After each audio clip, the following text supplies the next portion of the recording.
that great introduction. Give him a big round of applause. Thank you for all you're doing. Franklin, thank you. Give him a big round of applause. And thank you for having me out. And good evening, everyone. And it's a tremendous pleasure for me to be here tonight. I have an opportunity to tell you a little bit about what's happening in the city, about my candidacy for mayor, but most important, to take questions from everybody who's here in the audience tonight. I do want to make a couple of other introductions. From my staff, someone who's been with me 20 years, who does a great job really in everything in my office, and that's Wendy Abdul-Rahim is here. Give Wendy a round of applause. And her husband Omar is with her as well, who's been a great friend and great supporter. And my Latino intern Lillian is right here. She's an intern on my staff.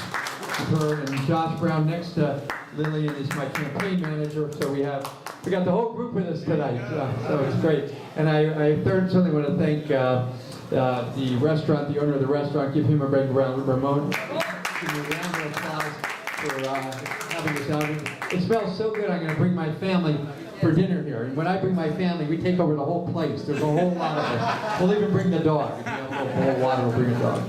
So again, thank you for having me here tonight. And I tell you just a little bit about myself. I'm originally from Pennsylvania. I'm an attorney by trade, moved to Washington back in 1978, and practiced law, still with a law firm called Patton Boggs. And actually, immediately upon moving to the city, became involved in politics here. Was an ANC commissioner in DuPont Circle, and the chair of the ANC back in the 1980s. And one of my great supporters was the owner of La Fonda. I don't know if anybody remembers La Fonda over there. Remember that restaurant? And that was just Adelina Callahan, who was, or Adelina Pena was her maiden name, and then Adelina Callahan. And we worked tremendously well together back in that day, and I actually still keep in touch with her and her family. So I ran for the council back in 1991. It was a special election, got elected. Very close election. We only won by 300 votes, and it's very important to know that because it tells you how important every vote is, and then was re-elected ever since then. And I became, in February, the longest-serving member of the DC Council in the history of the DC Council. Nobody's been there longer than I have. And what an experience it's been. We've seen a city that in 1991, when I first arrived here on the council, that was in dire straits. Financially, delivery of services, everything was failing. And things only got worse. And by 1995, we were the murder capital of the country, and our finances were literally in bankruptcy, and a control board was put in place. And then over time, particularly around the time when Mayor Williams was elected mayor, and I became the finance chair, and Matt Gandhi became the CFO, Linda Croft became the chairman of the council, we turned the city around. And it took a lot of hard work. But today, we are all living and working in what I would honestly say is the most dynamic city in America, barring none. Our finances are as good as anywhere. We have $1.5 billion in the bank in our savings account.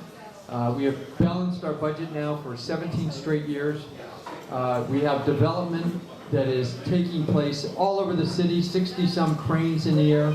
And in the neighborhood we're in right now, I remember when I first came on the council, you just wouldn't come to this neighborhood for any reason. And now, driving up 14th Street, it's almost impossible because of the traffic and the people and the stores. And so we've seen that type of change in many parts of our city. As the next mayor of this city, though, there are some very important things that we are still not doing that I am going to focus on. First, foremost, is our education system. Again, I'll give you some numbers. We have 80,000 children in our education system, combined charter public schools. We spend upwards of $2 billion a year, and yet still arguably have one of the worst systems in America. And the question is, why is this? Given the resources, the talent, everything that we have in this city, why do we continue to struggle so? And as the mayor, what I will do is bring together the disparate groups, the public schools, the charter schools, the labor unions, the communities that are involved in our school system, the Latino community, Asian community, everyone who has a stake in this system, and make it work for all of us. Second issue is crime. Again, the city is much safer today than it's ever been. Last year, and I recognize one homicide is too many, but last year we had the lowest number of homicides in the last 60 years in the district. And we were actually on a course to have a lower rate until we had the tragedy down at the Navy Yard. But having said that, there are still too many neighborhoods, and we just witnessed this a couple months ago over at on North Capitol Street outside of Tyler House. We had 13 people shot in one incident in one night. So we cannot continue to have a city that is vastly safer than it used to be, but neighborhoods that are still struggling. Kathy Lanier is a great police chief. As mayor, I would make sure she stays as our police chief, but work with her to make sure that we can make our neighborhoods safer. Affordable housing. Now, affordable housing is becoming a real issue. As our city prospers, it is becoming more difficult for people to live here. And I know that affects many of the people in this room. On the council, in my years there, I have been responsible for creating more affordable housing than anyone. Adrian Fenty, when he was on the council with me, we set up the Housing Production Trust Fund, which this year alone, we are funding with $100 million to create, to build, and renovate affordable housing. And that's a commitment that I have to everyone in this city, because I have always lived by the proposition that people who were here during the tough times get to stay during the good times. And that is my word to everyone. And then finally, jobs. In many parts of the city, everybody has a job, but in many parts of our city, our unemployment rate can rise to 20, 30%. And it is critical that as a government, we work with the private sector to create jobs. And let me just give you another example of something that I've done. When I put together the deal for the Convention Center Hotel, which is about to open next May down next to the Convention Center. And as part of that deal, mandated that 600 jobs in that hotel, we're not talking about building the hotel, we're talking about after it opens. These are permanent jobs. 600 jobs are set aside for district residents. And this is important for everyone who's interested. Right now we are beginning the interviewing process for those jobs. And there are jobs at all levels, from the entry level all the way up. And so we're trying to get as many people, district residents, who are interested to come to the convention center to register, and we will provide job training for all of those jobs and get many of our residents back to work. And that's just one example of many that I've done over the years in trying to create jobs, again, at all levels, to get many of our residents who are struggling, who can't get a job, who don't have the skills to get a job, into our workforce. And so those are the 4 issues that I am going to concentrate on as mayor. Now, there's a couple of issues that are important to the Latino community I want to talk about. And the first and foremost is the driver's license. And I am committing to you tonight, because I just spoke with Mary Che today, that we are going to get the driver's license legislation passed and get it done by the end of the year. That's what we're looking at. Very important. Now, Mary is working hard on this, and as you know, one of the big issues is, will it be just a unified license, or is there going to be some notation on the license to the effect that it can't be used for federal purposes? So when I talk to her, she's still working on it. She's trying, if she has to go in that direction, she's trying to make it, in her words, as benign as possible. So we'll work with her, but my commitment is to make sure that gets done. I had personal experience with this, and I'll just share my personal story on this. When my wife, my first wife, and I had triplets, and so I have 2 girls and a boy, and she passed away when my children were 6 years old. And so I was 50 years old, and I had 3 children, and that's my situation. I remarried 2 or 3 years ago, and my current wife had 3 children, so that's how we ended up with 6 children and the dog. But in those years in between, I was fortunate to have people who helped out, people who worked with me and lived in my house. And they ran into that immediate problem of not being able to get a driver's license. And so I share with you and with lots of people the frustration of, before 9/11 it was easy. you could get one. After 9/11, it became almost impossible to get one. So that's why it's so important, not only to get this done, but to get it done quickly. And I'll just move to a broader topic, is we need just to get immigration reform done in this country.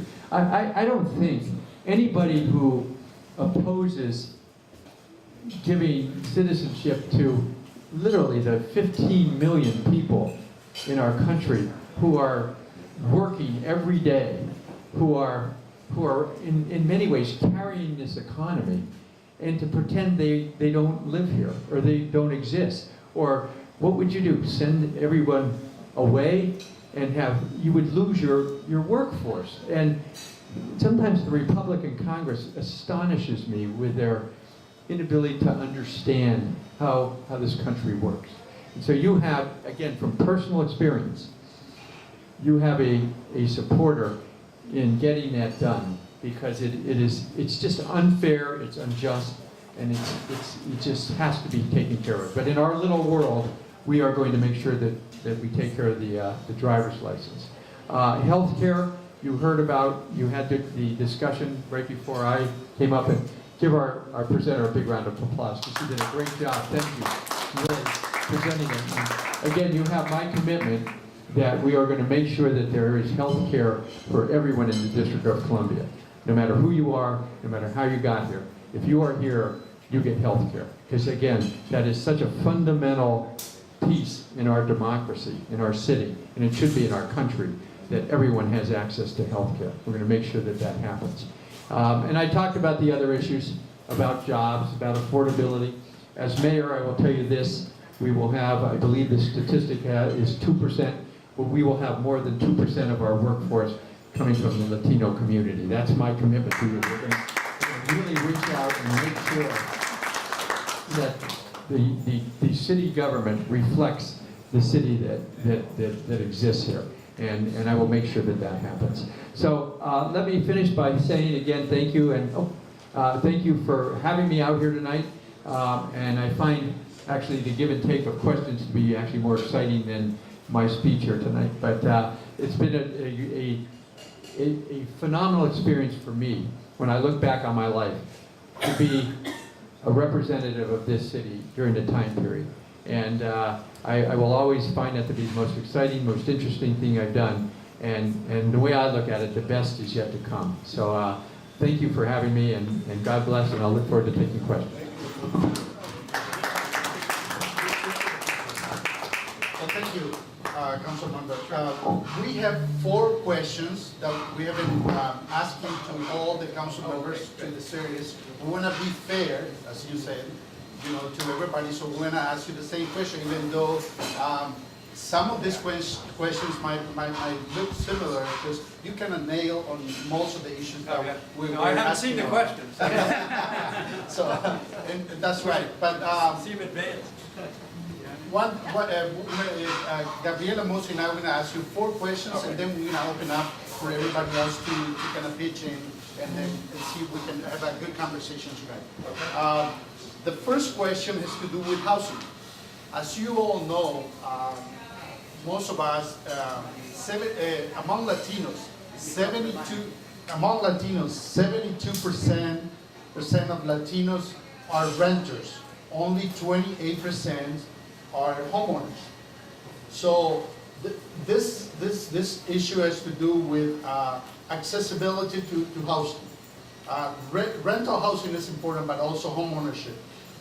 What would you do as a council member and as a mayor to move up this unfair situation, or give more possibilities to Latinos in housing?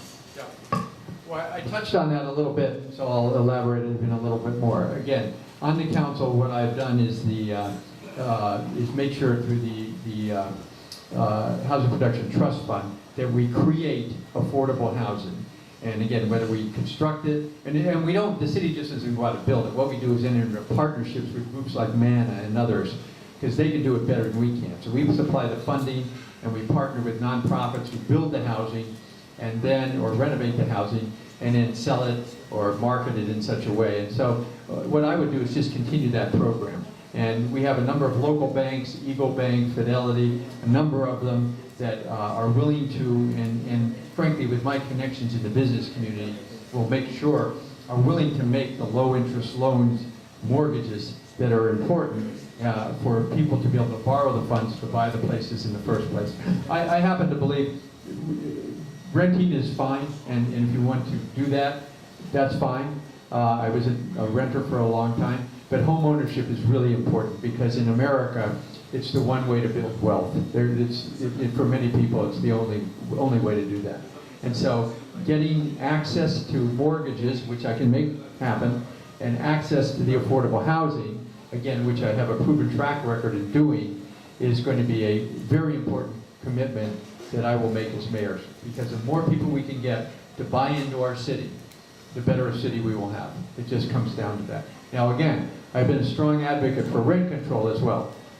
Again, I've been on the council longer than anybody. Every time rent control comes up for renewal, I'm the one who takes charge and makes sure it gets done. We've renewed rent control now for 10 years, and so we will have the strongest rent control laws really in the nation, in the district here. So that protects our tenants. But again, on the home ownership side, that's very important as well. And the other thing I did as chairman of the finance committee is to cap property taxes. Right now, in the District of Columbia, regardless of how high the value of your house goes, your property taxes are capped at 10%. They will never go up more than 10% a year. Well, I have a bill before the council that will lower that to 5%. And for senior citizens, at a certain income level, it will eliminate increases in property taxes altogether. Because no one who's a senior in this town who's on a fixed income should find themselves in a position where they can't stay in their house because they can't pay their property taxes. And so that's the approach that I continue to take. We are a rich city right now. We can afford to make decisions that are going to help our residents, particularly residents who are new in this city, who are struggling, and that we are trying to help out. Thank you. We're very happy to hear about your commitment to employing Latinos. Yes. As you know, right now there's only 2% of Latinos in DC government, but we are 10% citywide. So we are very happy to hear about your commitment to make it a more inclusive or more representative employee base at the government level. We just want to hear a little bit more about maybe some specific actions that you would take to make that happen. Sure. And one way, it's a little tricky because you can't discriminate who you're hiring and who you're not hiring. So you have to start with that premise that people interview for jobs. But you can do it in way of preference. You have preference for different individuals, groups that you're trying to bring into the mainstream. And that's the way I would approach it, is you look at it, you recognize that 2% is unacceptable, you set a goal of 10%, and then in your hiring, you use that as a preference when you're doing your hiring, not to discriminate, again, because you have to be careful about that, but in an attempt to reach your goal. So as mayor, that's the scenario I would outline, and I would make sure that we met that goal, because again, it's so important in our city to reflect the population that we represent. And there are many groups that are underrepresented right now, not just Latinos. When I met with the gay and lesbian group, the Asian population, there are a lot of groups that are underrepresented. And it's very important that we change that paradigm. And frankly, I believe I'm the person who can do that. Thank you. We also wanted to ask you a question on education, because as you know, Latino youth have the lowest graduation rate in the district. Right. And a lot of work, I know, has been done through this new committee on education at the council. Yep. But we haven't heard much about Latino adolescents in this discussion, especially about issues of school truancy and reform, other reform in general, to assist with this issue. And we're wondering if you have any ideas on how to inform the thinking of this committee, the education committee, regarding the needs of Latino students specifically. Yep. And if you have anybody on staff who's monitoring some of these developments. Yeah. Okay. The last one is the easiest one on staff, yes. Sherry Kimball, Ruth Warner, and Kevin Stogner, right, when you're on our staff, pretty much watch all of the education issues. So we're very, Kevin actually used to work for David Catania, who is the chairman of that committee. So we're very much on top of not only the issues that David is promoting, but schools in general. Schools is something, again, that I know a lot about, only because I had 3 children and raised them pretty much by myself. And so you really, I don't know if anybody who has children will identify with what I'm going to say. You're only as happy as your least happy child, right? Anybody who has children, you know what I mean.